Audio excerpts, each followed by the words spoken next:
पास, अधिकारियों के पास, पीएस के पास जाकर के निवेदन किए, लेकिन उन्होंने आखिरकार विलंब किया, नहीं तो आज ये सही की रोड कब के बन गई हुई होती।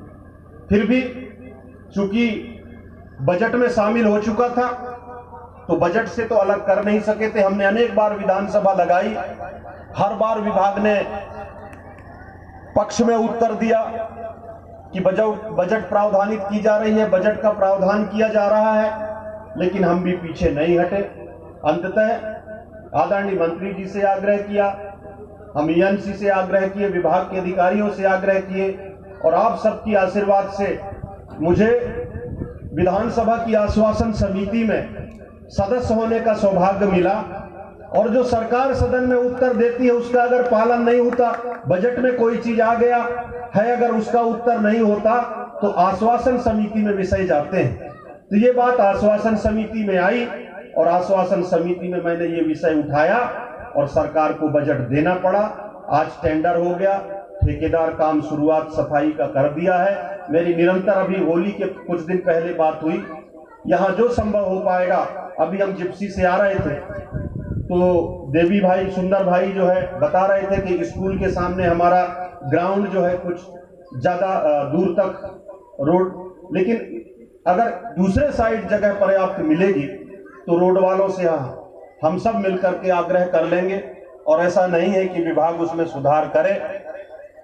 रही बात, हमको जहां जहां तक यहाँ के लोगों के मदद के लिए आवश्यकता पड़ेगी तो वहां पर हमको आगे आकर के निर्माण एजेंसी से परामर्श करके सहयोग करने के लिए आपको आगे आने की आवश्यकता है। तो मैं निश्चित रूप से कह सकता हूं कि जिस दिन ये रोड बन जाएगी 32 टिकट तो हमारी फॉलो होंगे ही होंगे, और जिस दिन शुरुआत हो जाएगी यहाँ पर पर्यटक भी बढ़ेंगे, यहाँ पर रोजगार के अवसर भी बढ़ेंगे। अभी हमारी माताएं बहनों को मैं वही चीज बता रहा था, देवी भाई इस बात के गवाह हैं कि मैंने 2-3-4 बार पत्र लिखा विभाग को, कम से कम हमारे वहां की जो गवर्नमेंट स्व सहायता समूह को प्राथमिकता देती है। मैं चाहता हूं कि आपकी ये स्व सहायता समूह के लिए आने वाले समय में एक अलग स्वतंत्र आपका कैंटीन हो, और उस कैंटीन के माध्यम से हमारे पर्यटक जो देश विदेश के होंगे वो आपका स्वाद चखें। और भी ऐसे व्यंजन आप तैयार करिए जो हमारी देसी मूल की होती हैं, गांव की होती हैं, उनको तैयार करिए और उनमें हम सहयोग करेंगे, आपको प्रोत्साहित करेंगे, आपकी काम को हम। अगर इस जलाशय में टूरिज्म के लोग अगर एक बोर्ड डाल देते हैं तो नगर परिषद को भी इनकम एक हो जाएगा, लेकिन नगर परिषद से एनओसी मिला ही नहीं। गई बात, इसके बाद किसी ने जो है उस विषय को उठाया ही नहीं। आने वाले समय में हम चाहते हैं जब हमारी 32 टिकट यहाँ पर अलाउ हो जाएंगे तो हम जो है, आज नगर परिषद में आप सबकी परिषद बनी हुई है, हमारे उपाध्यक्ष महोदय हैं, मैं तो आज से ही आग्रह करना चाहता हूं कि आने वाले समय में, चूंकि ये गेट डेवलप होगा ही होगा, अब तो पीछे होने वाला नहीं है।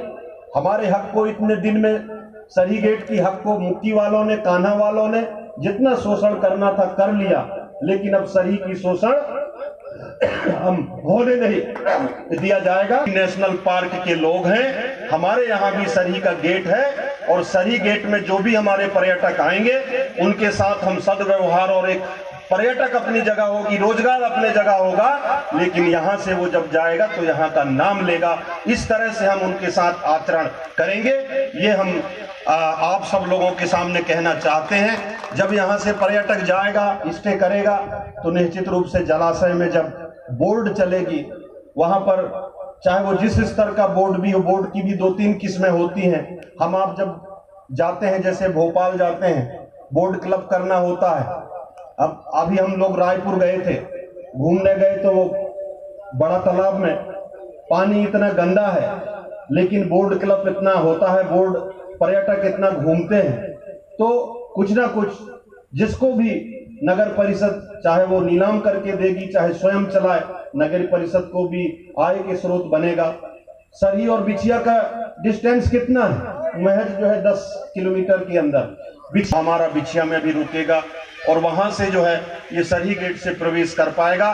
तो निश्चित रूप से ये बहुत बड़ा एक हम सब लोगों के लिए अचीवमेंट है, ये बहुत बड़ी एक उपलब्धि है हमारे सरी गेट के लिए। ये अकेले सरी वालों के लिए नहीं, हमारे विधानसभा क्षेत्र के लिए। एक तरफ हमारा कान्हा गेट विधानसभा में आता है और दूसरा जब ये सरी गेट आता है तो हम डेवलपमेंट के लिए इसको पीछे कैसे छोड़ सकते हैं। आखिरकार हमारे बिछिया विधानसभा के अंतर्गत ही तो होता है।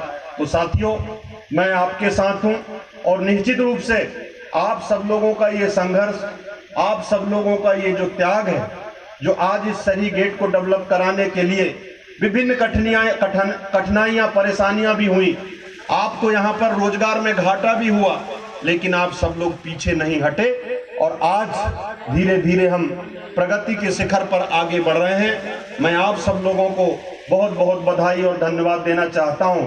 ये आपकी ताकत, ये आपकी आवाज है जो मुझे आप सब लोगों ने प्रेरणा दिया, मुझे आप सब लोगों ने कहा। और नहीं तो मुझे पता है कि हम जैसे जनप्रतिनिधि लोग चुनकर के आ जाते हैं, आराम की नींद अपने घर में सोते हैं। हमने तो ये भी सुना है कि यहाँ से भोपाल सत्र के नाम से जाते हैं और भोपाल का भ्रमण करके भोपाल शहर की जो है घूम फिर करके अपना पूरा समय जो है गंवा देते हैं, लेकिन क्षेत्र में खाली हाथ मिलता है, ये भी हमने सुना है और देखा है। लेकिन आप सबकी आवाज, आप सबकी ताकत आज हमें जो मार्ग प्रशस्त किया है, हमें आप सबको आगे बढ़ने का मौका जो मिला है, ये इसके पीछे ये आप सब लोगों का हाथ है, आप सब लोगों का आशीर्वाद है। यदि सुरेश भैया आप अगर मेरे घर नहीं जाते लोगों को लेकर के, तो आज मैं यहाँ मुंह दिखाने लायक नहीं होता। यहाँ से मैं गुजरता, मेरी गाड़ी गुजरती तो कहते अरे यार इससे तो हमने अपील किया था, इनको हमने लिख के दिया था, इसने क्या किया, ये वही नारायण पट्टा है। लेकिन आज वो नारायण पट्टा की ताकत को आपने बढ़ा दिया और ये ताकत आप हैं, मेरी कोई हैसियत नहीं है। इसलिए इस सफलता का पूरा श्रेय मैं आप लोगों को देना चाहता हूं। आज आप सब लोगों ने अपना बहुमूल्य समय दिया, आप सब लोगों ने अपना इस त्योहार में जो परिवार को देना था, घर में जो है सुहारी खीर रोटी खाना था, आज वो आप सब मेरे साथ मिलकर के बैठ कर के चर्चा कर रहे हैं। मैं आप सबका आभारी हूं। और हमारे बीच अध्यक्ष जी भी बमनी की मीटिंग छोड़ करके हमारे बीच उपस्थित हुए, हमारे सारे जनप्रतिनिधि आज आपके बीच में उपस्थित हुए, उन सबको मैं इस मंच के माध्यम से बहुत बहुत धन्यवाद देना चाहता हूं। जय हिंद, जय भारत। आप सबको बहुत बहुत बधाई, धन्यवाद। आदरणीय विधायक जी का बहुत बहुत धन्यवाद। और मैं ये कहना चाहता हूं कि आपसे ही हमारी ताकत है। आप इस क्षेत्र की जनमांग को विधानसभा के पटल पर ऐसा उठाते हैं और अपनी पूरी क्षमता के साथ उसे पूरा भी करते हैं। इसके लिए पूरे क्षेत्र की जनता की तरफ से मैं आपका बहुत बहुत धन्यवाद देता हूं। और अब सभी को सेवा जहार। मेरा नाम पार्वती के, मैं कटंगा माल के सरपंच हूँ। मेरा विधायक जी अच्छा बात रखा और मेरे गांव में आया, मेरे को अच्छा लगा। गेट के बारे से एक दो शब्द बोली, सोला भी अच्छा लगी, तो मेरे को वैसे होना भी चाहिए। मिल के एक आयला अपन गेट के को आगे बढ़ाने का करेंगे प्रयास। और ये रोड के बारे से जैसे विधायक जी बोली, पर मेरे को अच्छा नहीं लगे इसकी हमारा अगल बगल दोनों साइड पटवारी आके यहाँ ना पीस और हमारा विलेज पूरे छोड़ दे कि यहाँ सरपंच ला पता न कुछ नहीं जानकारी। अब मेरे को दिमाग खराब हो गया। मैं कह रहा हूँ कि हमारे यहाँ तो है या वन विभाग के जमीन है, पर इसका भी पट्टा बने हैं, ऐसे नहीं कि नहीं, पर उस जमीन को छोड़ दिया तो मेरे को थोड़ा दुख हो गया। एक आवेदन बना के मैं कलेक्टर मैडम के यहाँ दे और पूरा समस्या बताया कि मैडम मेरे गांव में भानपुर खेड़ा में बैगाव आदिवासी गांव है, मेरे गांव में रोड बन रही से किसी के घर टूट रही ने, हमारा जमीन फंस रही ने, उसका मुझे मिलना चाहिए। बाद में मेरे को बोलेंगे कि हमारा कटंगा माल के सरपंच इतना 5 साल ले रहे, इस पर हमारे लिए हमारी जमीन फंसा के रोड बनवा दिए, ऐसे करके बाद में मेरे को बोलेंगे गांव के जनता। इसलिए मेरा कहना है कि जो भी हमारा गरीब लोग है उसका घर फंस रही से या जमीन फंस रही ने, उसका मुआवजा दिलवाने का कष्ट करें। ये काम चालू है, कहे मैडम हमको तो जानकारी नहीं है कहाँ लगी। तो मैं कहूँ सर, रेंजर साहब बोले कि मैडम मैं टीम भेजा रहे हूँ करके, डिप्टी साहब